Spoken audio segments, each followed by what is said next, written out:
Perfect. So I'm going to record this so that I can put it on our group, and that everybody this can be looked back at if anybody that joins or anybody that missed tonight. We've got a couple people that are missing tonight, but so there's some agreements. So some things that we want to establish as a support for each other. Number one, what is said here stays here. What's learned here goes with you. You can take the teaching, take what opened you, leave everyone else's story here. Be very mindful of what's shared here. And I think everybody understands that. That's an easy one. Another little bit of housekeeping is we don't fix, advise, or rescue each other. When someone shares, we really want to witness them. If you want input, we're going to want to ask for it straight out. Otherwise, assume that none is coming, and let that be a relief. Like, we're just here to witness and support you. And it's been really interesting in my training with internal family systems, how much just being a witness really does make a difference. We're so used to fixing each other and supporting each other, which is great. And sometimes that'll be appropriate, but if you want some advice, ask for it. Otherwise, we're just going to witness. Another thing that we want to do is want to speak from so from our own experiences in your own voice. And we want to skip assumptions. And we also want to skip the you should, because I think that that's just not helpful. You should or shoulding on ourselves it's kind of a thing that we can get stuck on, and it's not helpful. Another little bit of rules for this circle is pass is a complete sentence. Again, you never owe the circle a share. You can pass, and that counts here. We really honor your comfort level. The next thing to talk about is that you're never behind. The circle moves to a new step every month, but you don't have to, or you can move ahead. If you're still sitting in step 4, when we're talking about step 8, you're still doing it right. So come anyway. Listen from wherever you actually are. And what you hear about step 7 will feed the work you're doing in step 3. Same if you move on. So there's always going to be something to learn, but you're never behind. That's the beauty of a STEP program. And then another thing is take what serves you and leave the rest. If a prompt in the workbook doesn't fit, write around it. You can even write against it.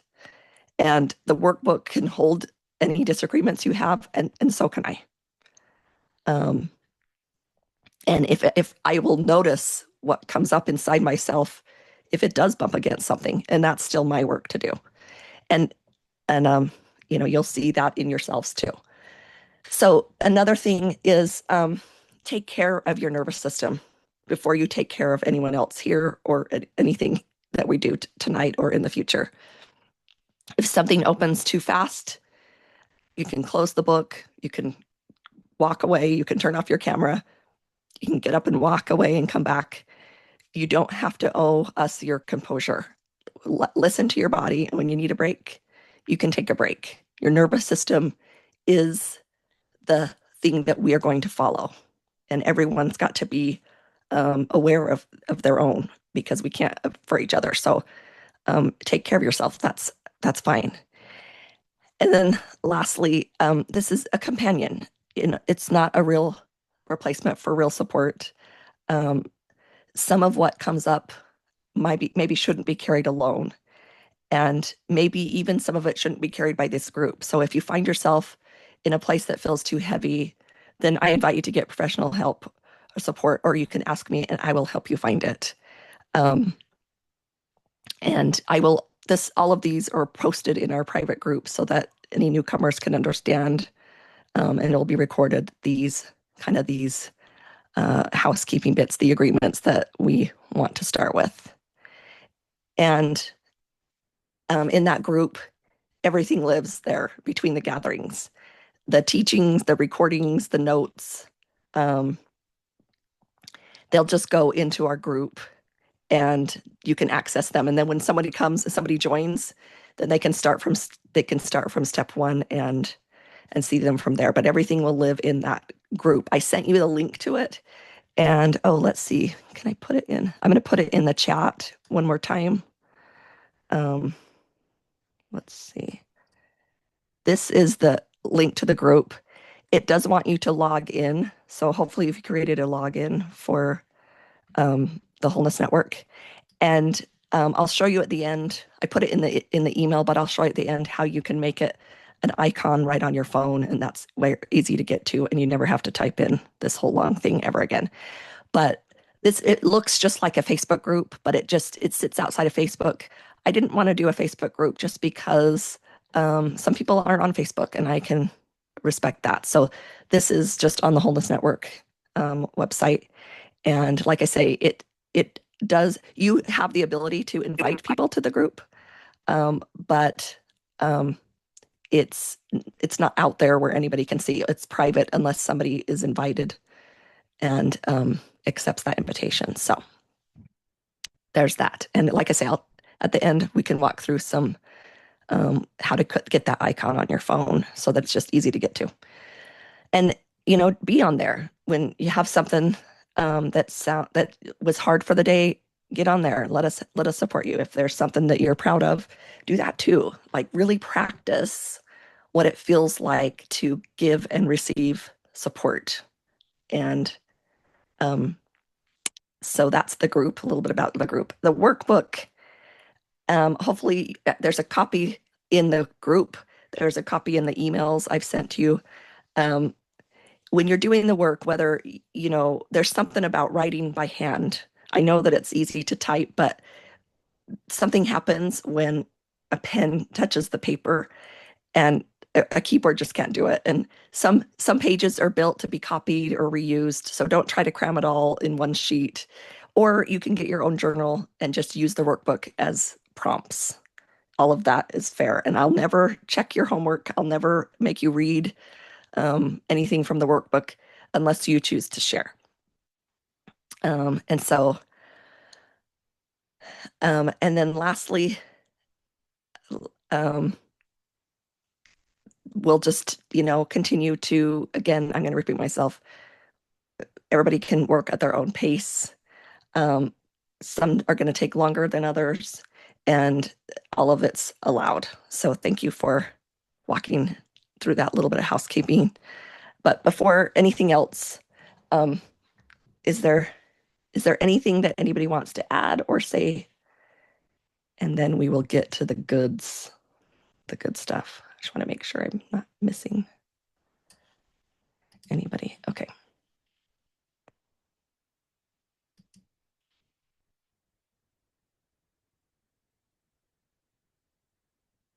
Okay, let's just take a couple deep breaths. We're going to start. And something that I think is true for all of us is that most of us are here and we're still carrying a little bit of today, maybe this week. Something happened this morning or something happened this week, and it's still running underneath everything. That's how we work. If we don't do something with it, it's going to sit here and be in this space tugging at us the whole time. I've been there, done that. So let's start with something. And I will be doing a little bit of energy work again on all of you as we do this. So bring to your mind just a couple things from today or this week that are still with you. And they probably come up pretty quick, things that are on your mind. Maybe it's the conversation that went sideways, or maybe it's that thing you're dreading, or maybe it's good news that you really haven't finished feeling yet. Whatever it is, whatever's just really genuinely rattling around, just allow it to surf it. Allow it to come to the surface.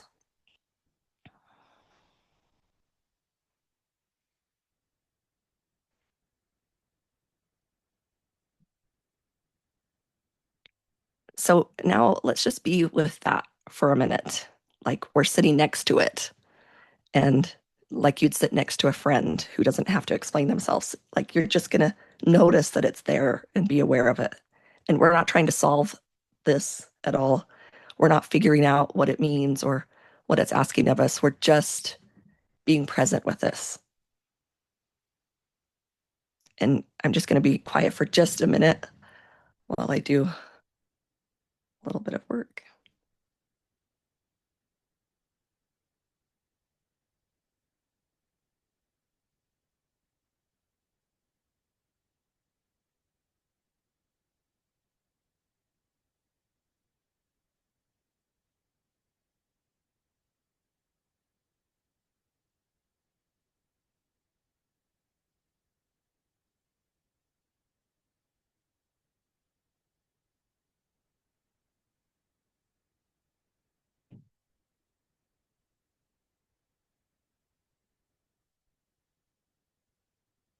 So if you can imagine that sitting right next to you, and imagine that you're able to stand up and you just take one step back, just kind of like you've set them down on the table in front of you and just kind of moved back a little bit so that you can see them just enough that there's some distance there. They're still right there, those thoughts, those feelings. You're just not standing inside them anymore.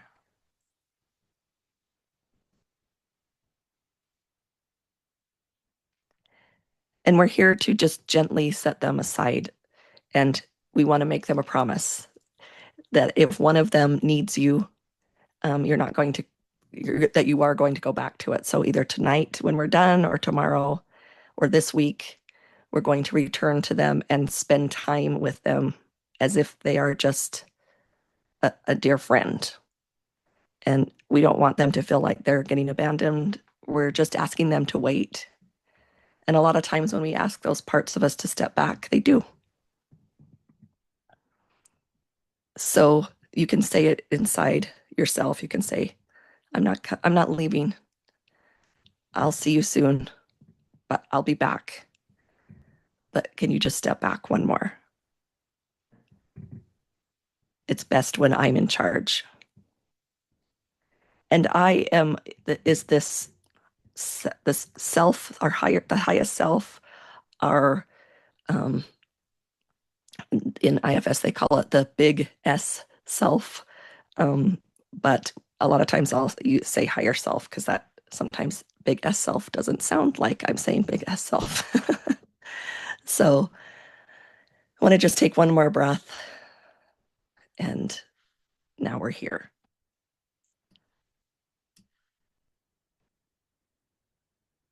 Okay. So um, we this will come up quite a bit. I want to tell you why we do this, why we ask these parts of ourselves to step back, because things don't get quiet when we ignore them. They really don't. They get quiet because somebody finally looked at them and acknowledged them and are willing to talk to them. And the part of you that feels seen will step back and they will give you some room. And the part of you that feels brushed off often gets louder. And we're really, really good at and trained, I would say, to brush them off or to think we aren't supposed to feel that or that we shouldn't feel that way or be that way. And it actually goes against what our nervous system is designed to do. So when we just say, "Hey, I just need a few minutes. Can you give me some space?" to these parts of ourselves that are um, wanting to take over, quote, it can be helpful. So, all right, I'm going to um, open up the workbook a little bit, and so I've got it here on the screen. So we're at the workbook.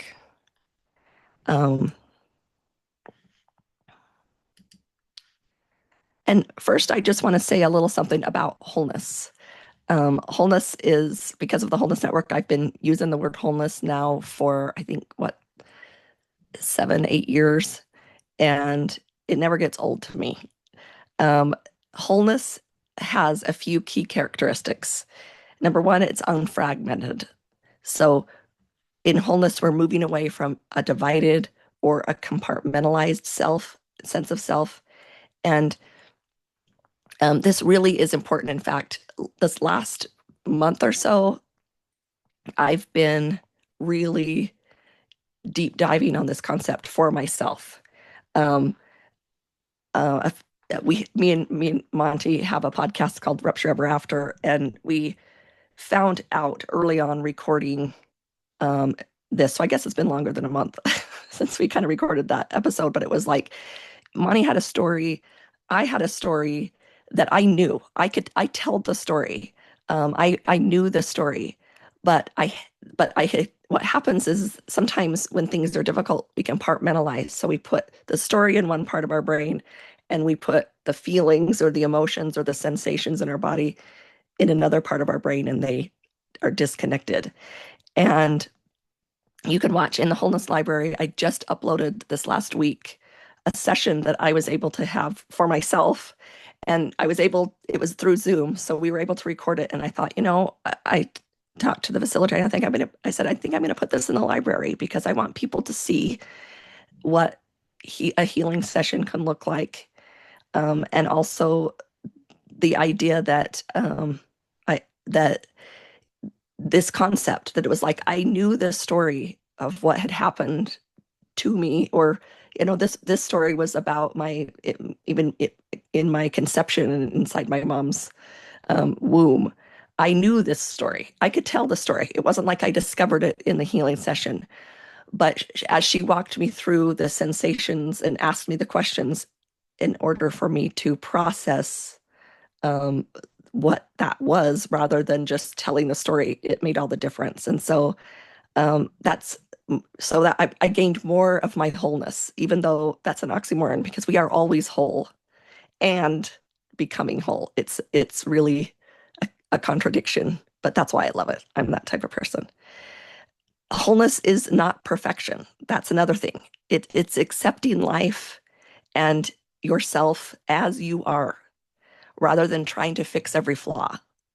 And we really praise perfection in our society these days, but in order to do so, we've got to divide and compartmentalize. So um, we re-injure ourselves with that. But if we can start to practice dealing with those sensations that come up when we are not perfect, I guarantee on the other side of that is a lot more peace and the feeling of wholeness. The final thing about wholeness is its resilience. It's finding inner stability despite changing external circumstances. And this is something I had to learn the hard way. And it may feel impossible that things are not the way we want them on the outside, and we would be able to feel okay on the inside. I am a walking testament to that. And I was surprised that it's as possible as well. But it is. And these kind of questions and things that we'll work through in this workbook is how I got there and how you get there. Um, it's um, it's possible to feel okay inside ourselves, even when not every moment, because we all have our days, but we have the access to that, to whatever's happening.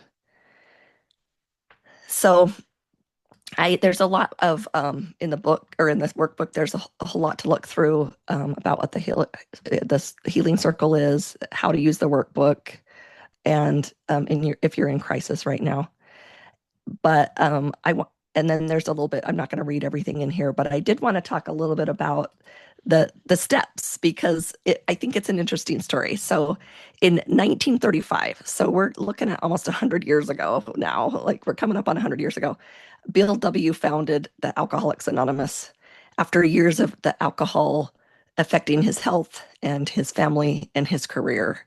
And what made the 12 steps different at the time, and still, I don't know if it's still a complete part of our society, is that addiction was something to be managed and lived alongside rather than a moral failure to be conquered. And he himself tried for years to stay sober on willpower. And what finally moved him, for him, he called a spiritual awakening.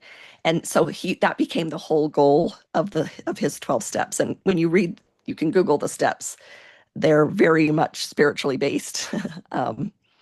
And it's interesting because Bill W. wrote a letter to Carl Jung. So Carl Jung is one of the fathers of psychology, and they just happened to overlap in their time period. So he wrote a letter asking why, kind of wondering to himself, why does God have to be part of the recovery at all?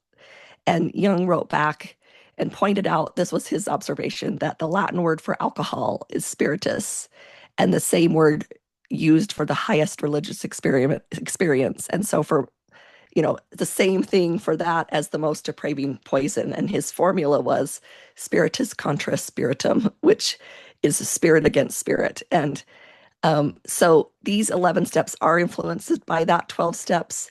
And I honestly don't refer to God as much as the 12 steps do.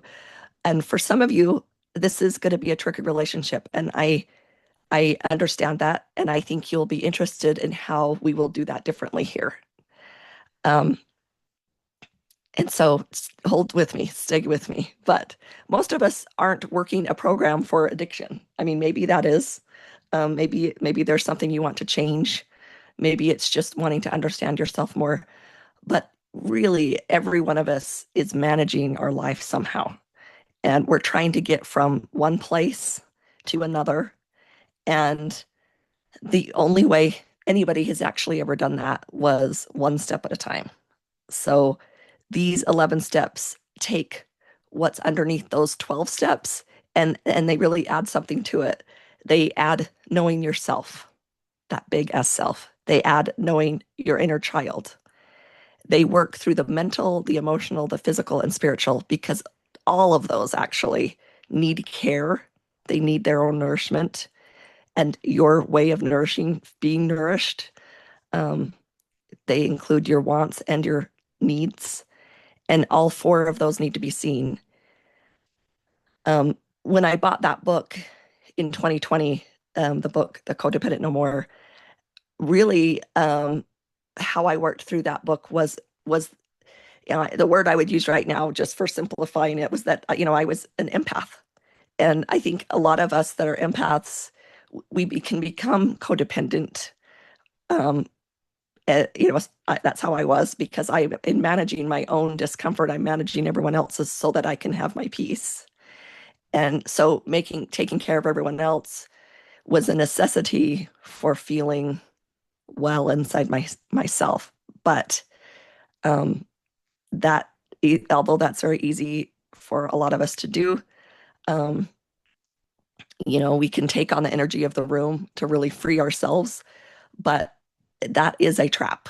And I need to manage that because it's not going away. So I can't just stop being an empath, but I can learn to say, hey, I recognize and feel that in my body and work the steps. I'm going to be doing that along with you.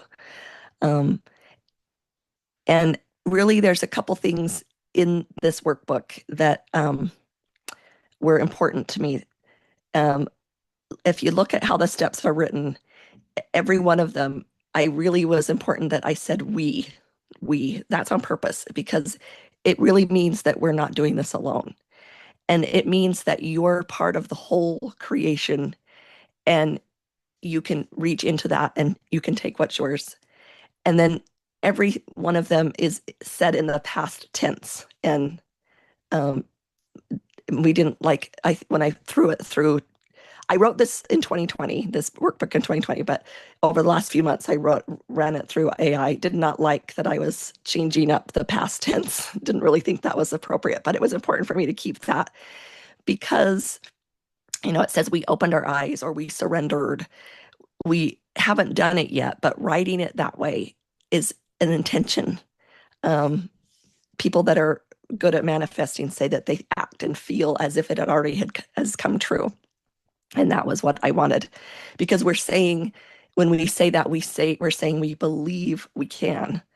And both of these concepts, the we and the past tense, were really concepts that I felt like were really given to me as an important piece of this work.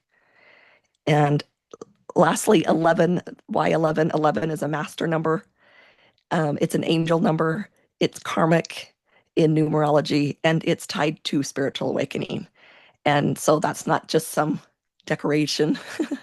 um, but if you walk all 11 steps thoroughly, you'll feel the shift from that surviving life to actually thriving. And then we start again because this is a journey that we're on.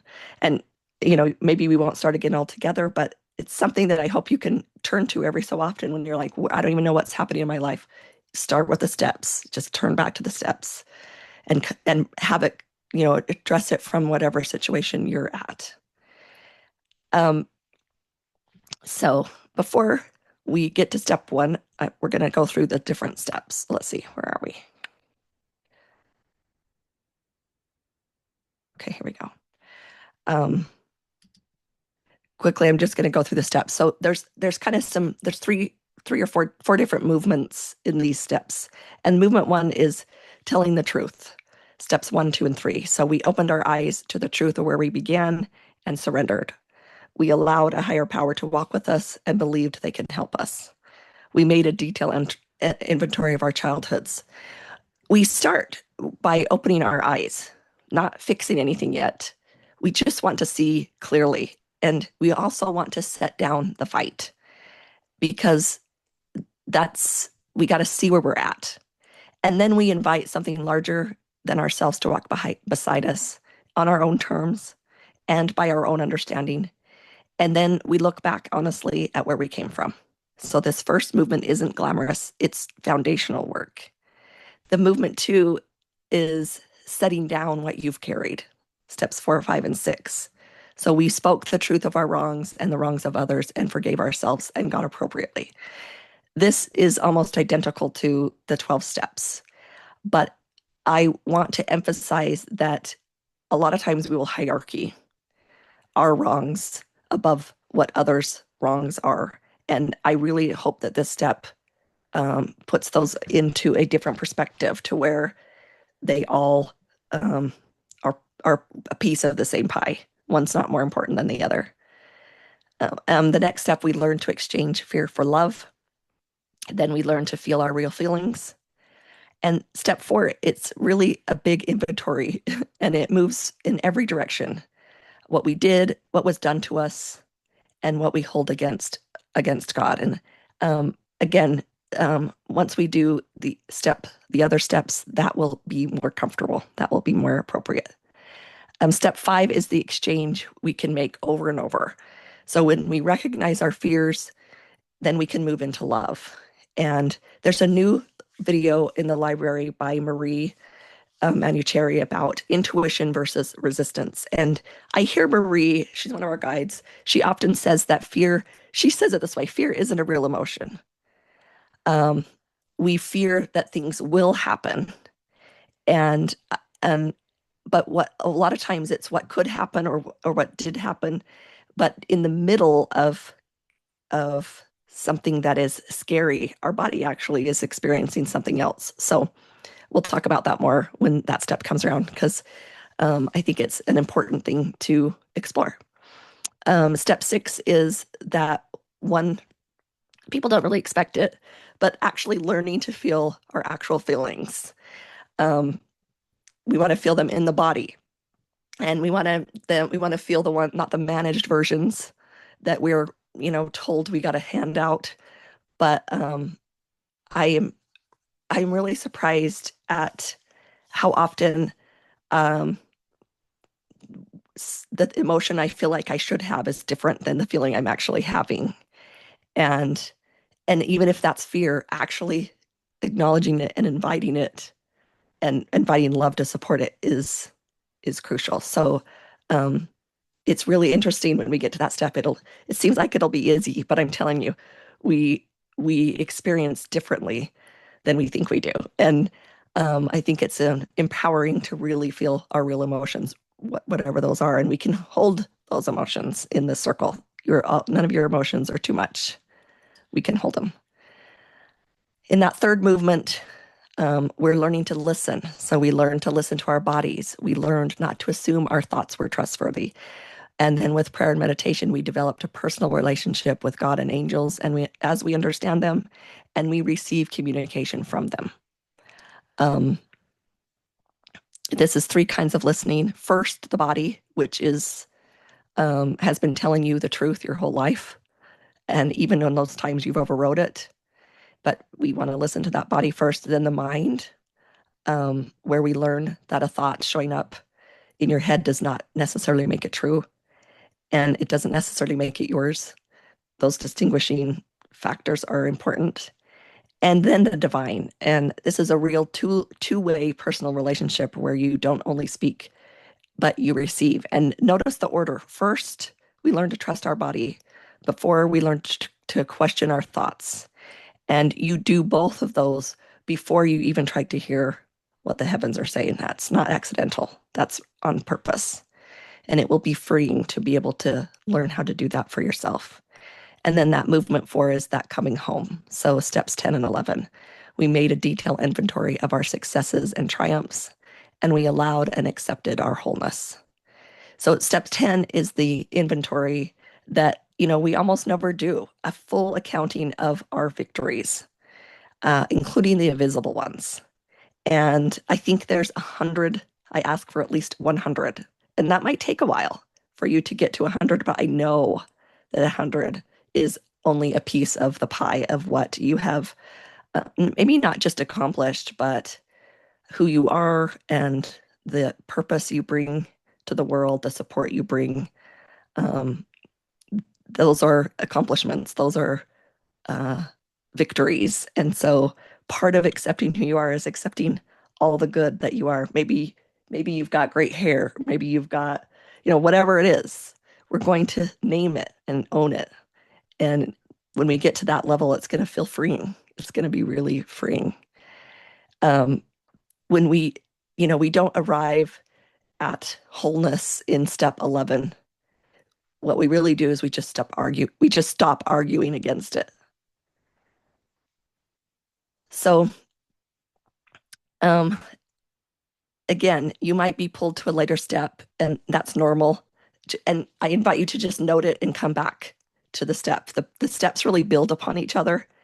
And that body honesty of step 1 is what makes the childhood inventory in step 3 survivable. And steps 4's forgiveness is what clears the room for step 5. Some steps will be gentle and some may ask a lot. It'll be different for each of us. And both are correct. And the month between our gatherings is really intentional because it gives you time to actually work it, not just read it. Maybe you're done in a day, but when I did my shamanic journey, we did it 1 month at a time, and it was amazing how much that one piece was on my mind and how I could explore it in different ways. And so again, if month 2 comes along and you're still not ready to go on month 2, that's fine. But it just gives you some time where we're not rushing anything. And you won't do this perfectly, and it is not an assignment. The assignment is just honesty and showing up. And I'm not going to ask you to share your workbook again, like I said, unless you want to. So just noticing it inside yourself. You don't have to say it out loud unless you really want to. But just think to yourself, the step I'm most nervous about is, and just be aware. And just let that awareness almost be a living thing that you can feel and just notice it. Maybe you even give it a shape or a color so that it becomes outside of yourself a little bit. And you don't need to process that answer at all. Just really see it and be with it and notice, oh, interesting. That's what shows up for me. Again, all of your experiences are welcome. So when we move to, we move to step 1. And you can take your time reading through this. But step 1 is we opened our eyes to the truth of where we began and surrendered. This is, again, very much similar to the 12-step programs, all the different 12-step programs. But I think it's an important place to start because it is important to be at the beginning. And like I say in the book, in the beginning was the word that began creation.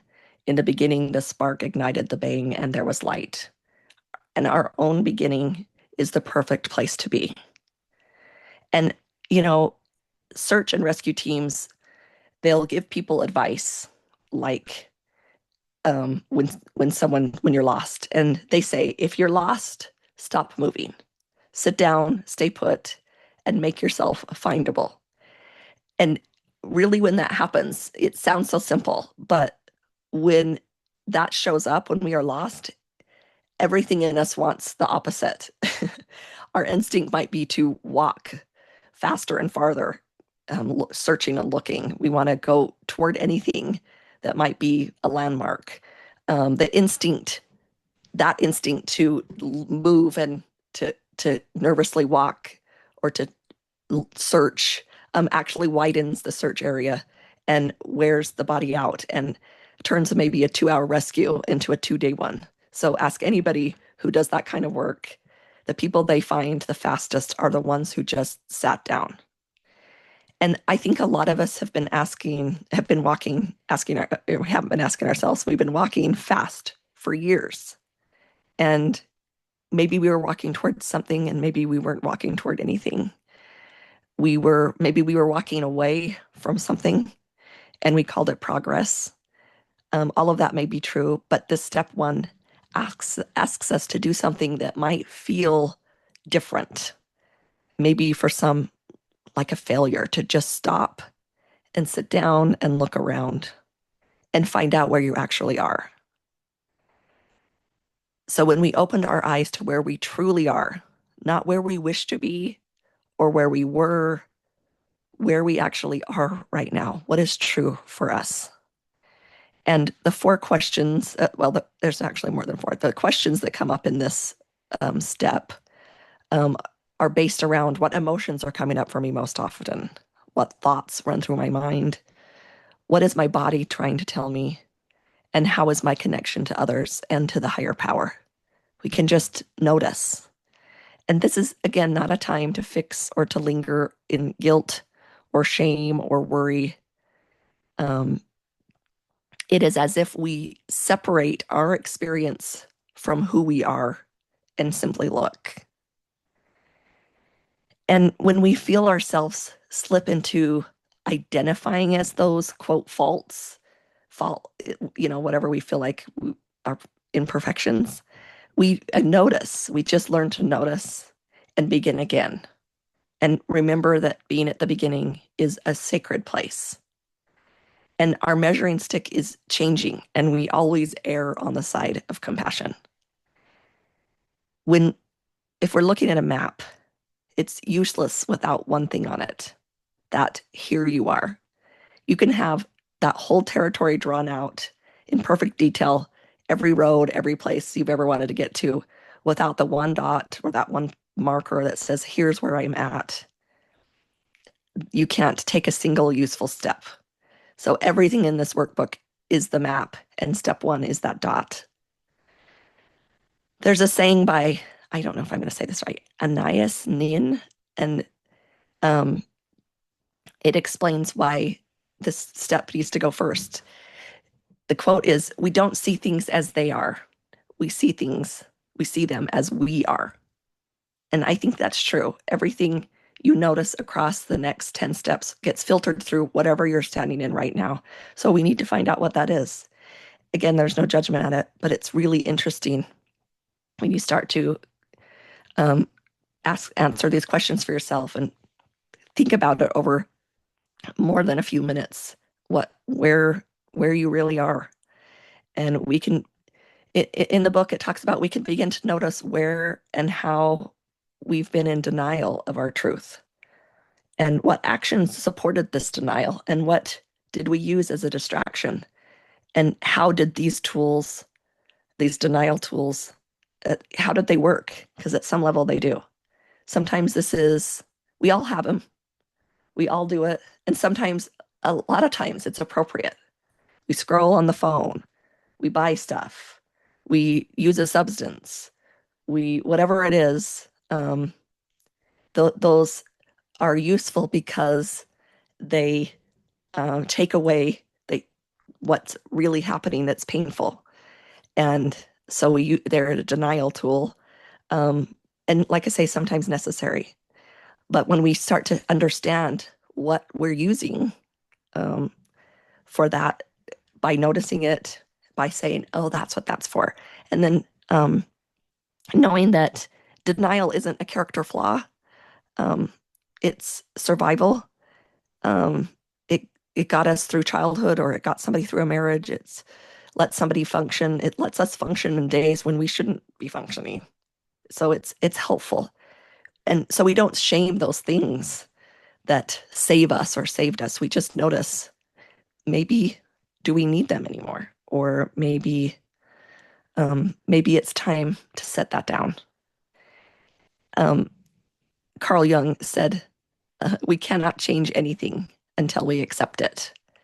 So, and when he says that, he's not asking you to approve of it or to make peace with it, just to admit it's the case. So you can't set anything down if you're insisting you're not holding it. So that's what step one is about. Um, and then why surrender? Because surrender is, I wrote this in here because it took some journaling for myself to understand this inside myself, that surrender is not the act of giving up or giving in. And that's what it felt like to me for a while. And then understanding it's opening up and opening out. It's letting the fresh air in of truth and letting out the toxic that has been trapped. Surrender is that raising of the hands to the sky and receiving the help, wherever it may come from, the help offered. And just to um, iterate this is, every lifeguard trains for that drowning person that fights. And, it makes sense because panic um, can make us move and act out of control. And when a lifeguard tries to help that person that's panicking, they can both go down. So the lifeguards are taught to wait sometimes until the fighting stops. And nobody thinks that person deserves to struggle, that they're the problem, or what are they thinking? It's a response. It's a nervous system response. But a body that's gone still is somebody that can be carried. And so we're inviting ourselves to do that. Surrender is going still enough to be carried. So um, that's the surrendering we're talking about. And if you have listened to that podcast, our Rupture Ever After podcast, then you know a little bit of my rupture story. Um, I'm sure it'll come up over the time. And looking back, I really can see the resistance I had to what was really in front of me. I really did not want what was showing up in my life to be there. I was in such resistance. And that resistance is what kept me from actually being able to hold it. And it took a long time. And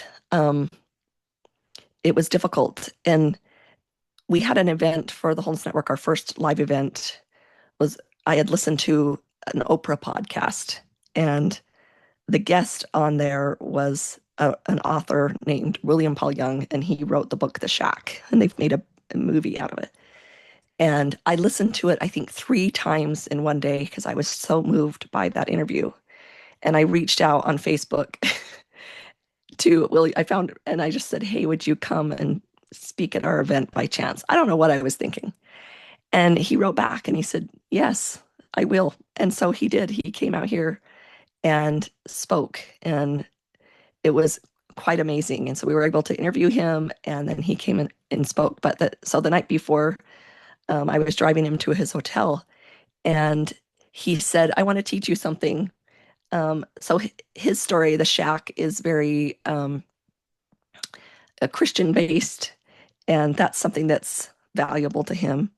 And so he said, um, that the symbol of the cross is different than what we think. And what he told me is, he says, a lot of times in our experience, we're heading in this trajectory. And when we want to really grow, or when the purpose of growth comes, something's going to come in and hit it perpendicular. It's going to cut us off right in the middle of our growth. It's going to feel wrong. And um, and that's what that symbol meant to him. And I thought that was helpful for me. It helped me see, okay, maybe this thing that I'm in such resistance is here for something. Um, and that little bit of curiosity was helpful in being able to accept where I was. Um, when I could see that maybe this was working for me and not against me, And saying that, I cringe a little because when it doesn't feel that way, those can be horrible words to hear. So I respect that. But I began to breathe at my own pace when I was able to let that in. And it was a process. It was a process. And so a process is always allowed. So um, on this page, uh, let's see which page is it. Okay, this page, it is page 16. There's a place that asks for your height, weight, blood pressure, pulse. Are there any health concerns? Those I put that in there because just some people, that's what they're working. It's not there for everyone, but I just wanted to point that out. You can put that in there or not. That is, but I just wanted it to be available for those that wanted to see all of that in black and white, and maybe that's part of what needs to be um, what needs to be known, the truth. And um, and the reason why we want to talk about the body, though, is let's see, is that really our bodies are it's keeping score all along. Every time we hold a breath, every time we clench our jaw, every ache that shows up right when your life gets hard, this is your body trying to tell you something. And most of us learn to live from the neck up, and we treat the body like a vehicle that we have to drag around rather than the home that it can be. And listening to your body and the sensations and getting familiar with those is some of the most sacred work you can do. And your mind can build a story, a whole story about where you are, and it will be convincing. Your body cannot do that. The body does not lie. If your chest tightens when you write down a certain name, that's information, and it doesn't need your permission or even your understanding to be true. And this step really is about turning toward that, not to fix it, but to listen to it. And it's really freeing when you begin to really listen to what your body is trying to say to you. So just finishing up, Pema Chodron wrote a whole book with a forward title that says Start Where You Are. Not where you should be by now, not where you were before everything happened, because that's not going to happen.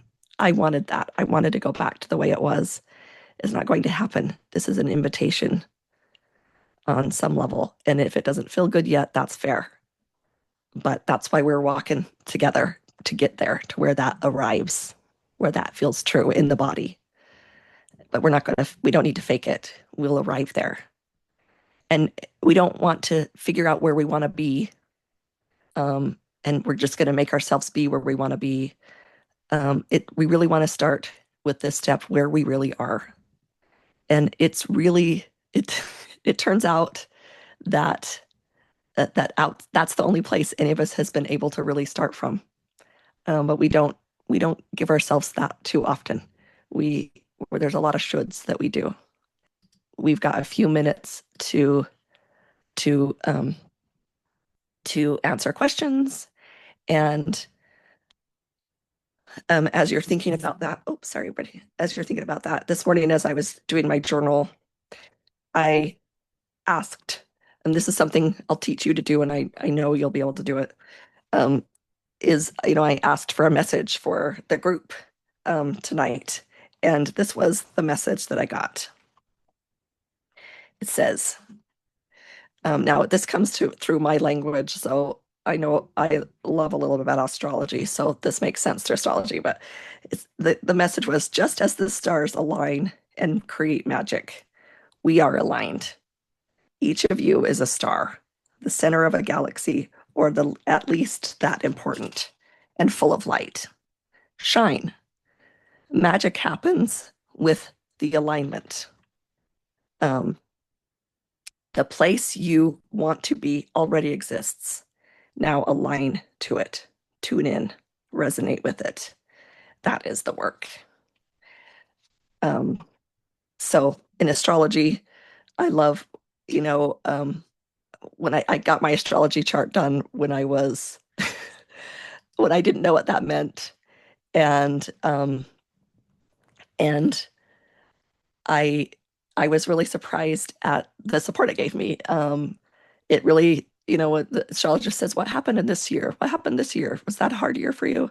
And I said, yes. And so it was magic to me. So anyway, that's how it speaks to me is that you are like the star. And when you align, when it moves through the sky at certain places, magic happens. And that's what this alignment can be for all of us. So, everyone's experience is so different, and yet there are only so many sensations we have in our body, and that is where we can connect. Everyone knows the tightening of the chest, everyone knows the sinking of the stomach, and that's where we can share. The story might look different, but we all feel those sensations in the same way, and that's a good thing in a place like this, because um, we as you share it, we can feel it. I mean, we all have those sensitivities, and I think all of us that signed up, like I say, there's a couple more that couldn't make it tonight. At least we are sensitive beings, and it is it's a crazy time right now. I'm feeling it the most I've ever felt. I used to think, for me, like those empaths, it was like that, or like I thought, oh man, they don't have good boundaries or whatever. And now I'm eating my own words, because it's like, oh wow, it's taking a little bit more effort during in my day than it has forever. I'm like, so we'll see what the future brings. But it's I hear that from a lot of people. A lot of people, it's showing up. So the best I can do is create a world where there's support, and that's what this is about. Um I think it's possible for us to live in a place where we know ourselves well, and we have enough support and enough healing that um, we can speak up for ourselves, as well as hold space for other people. I just think that's possible. So that's the practice that we're going to do together. So um, I I'm grateful for um, like I say, walking this path with you, because I'm doing it. I'm going to do it the same. I'm doing it the same. I'm just creating the container. So, um, any other questions or comments? And I'm really grateful that you're willing to let Monty be here, this man. I think it's a good space. I really wanted, he's been doing a lot. We've been doing a lot of work together, and he's been doing a lot of work on his own. And I think it's valuable to have that masculine energy sometimes. So um, I hope you'll speak up sometime too, Monty, because we appreciate I'm not sure why I'm here. You asked me to be here, I'll be here. I'll try to contribute. it. Well, you wanted to take me to therapy. This is my turn. I'm just kidding. I owe you. Yeah, yeah, that's great. That's great. All right. Well, if anybody doesn't want to say anything, any add or anything, we can start to finish up. We're just going to do a just another little scan, and um, and some and then a little bit of busy work. So, let's see. Um, maybe I'll do this first. So, the month ahead, there's those pages. So the pages of step one, just be with them, however it feels right for you.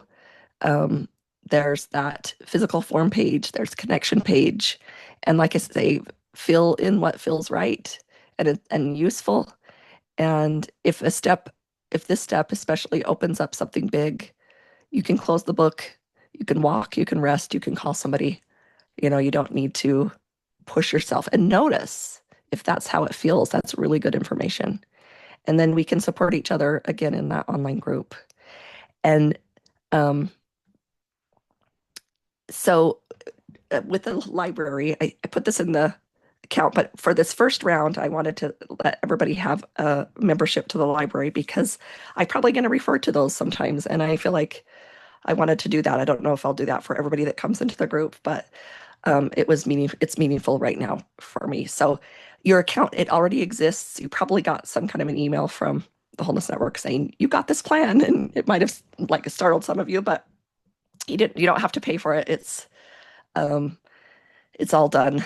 But the first time that you log in, so the platform has your email because you gave it to us at some point, but we haven't created a username or a password, I should say. So the easiest way is when you go to log in, you can say forgot password, and then it will send you an email and help you create a new password. And I know that feels strange to do it that way, um, but that's just how the system hands you like the doorway in. Um, so click that forgot password, watch for that email, pick a password, and you're in. And there's an app. Um, the library comes with a free app. You can download the app and then you just log in on that app and you have access to everything. And then um, the app comes with quite a few free items. So share that with someone if they could use it. They're tools that all of us need during the difficult times.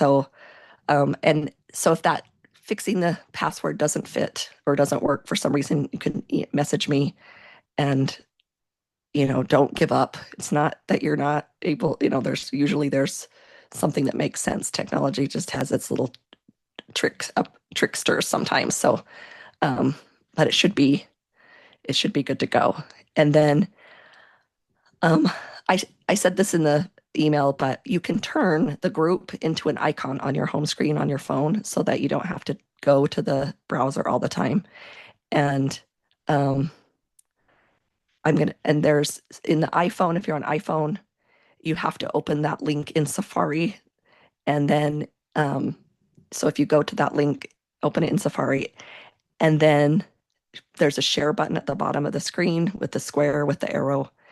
You can scroll down and you can just say add to the home screen. And I don't know if this is going to show it, but I have it on mine. So this says circle. I don't know if you can see. Um, so it's just so it looks like an app, but it just goes right um, to our group. And hold on, I clicked the wrong thing. And then it's just easy to click there, and you can. And then also, I also wanted to show you. So here's the circle. The top, there's your name, and then there's an arrow or the bell, and you can go in there and change your notifications so that you don't get a million notifications. I can't do that from my side. So you can go in there and say, I want to receive notifications, and it will email you if somebody makes a comment or whatever, but you can change that and however feels right for you. Um, I I noticed when I created it, I got a million emails and I was like, oh no, everybody's getting these emails. I didn't mean to, but that's the way it goes. Um, and then if you're an Android, you have to use Chrome and you can tap the three dots on the top right and say add to your home screen, and or it could say install app, and then you can name it and there you go. So you don't have to dig through anywhere to find that link. So to close out, let's just do another little bit of a clearing and we can be on our way. So let's get our feet flat on the ground. And I really want you to feel your feet on the ground and the support. And, you know, every step that you take on the earth is literally holding you up and only you, and it's there for you um, in support. And sometimes I myself have to stop and think about that a little bit, that right now, this little piece of earth that's holding me up that I'm standing on is there just for me or just for you. And really allow that to support you. And you can put one hand on your heart and you can put one on your belly if that feels right. And let's just take 3 deep breaths and let that exhale run just a little longer than the inhale. So in and out.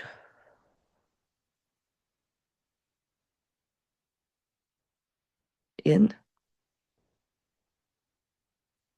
out. One more time. In, out.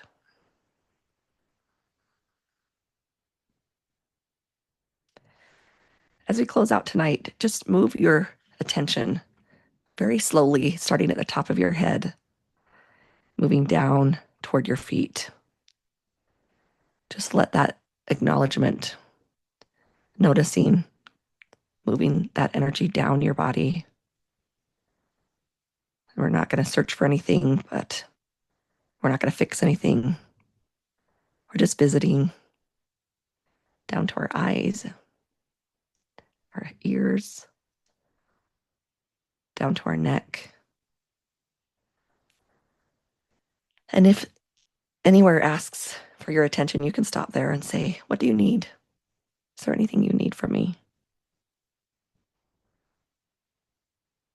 But as we move that energy down your body, I'm going to be working a little bit on each of you. So just continue that thought process down from the top of your head, down slowly through your body.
And as you finish that scan, take another deep breath.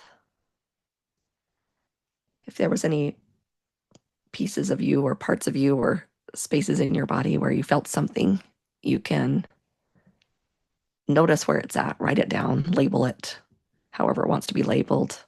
Maybe it was warmth, maybe it was tingling, and where it's at. And it doesn't even have to be a real word, actually. You can just connect with that feeling and think about for a few minutes as we say goodbye, just one thing maybe that your body told you. Maybe you journal about it later. Just what was that like? What showed up? Maybe it was nothing. And that is information too. So you did the hardest part tonight, and that's showing up. And this step one, nothing gets fixed, and that's not a failure. And we're just going to find that dot on the map, and everything else comes after that. So I thank you for being here. Think of one word you can say to yourself, or if you want to put it in the chat, you can, but one word that you're going to walk away with. And I will let you go. And I hope you have a wonderful rest of your night. And I thank you for being here. And I will see you next time. I'll see you next time. So thanks everyone for participating. I appreciate you.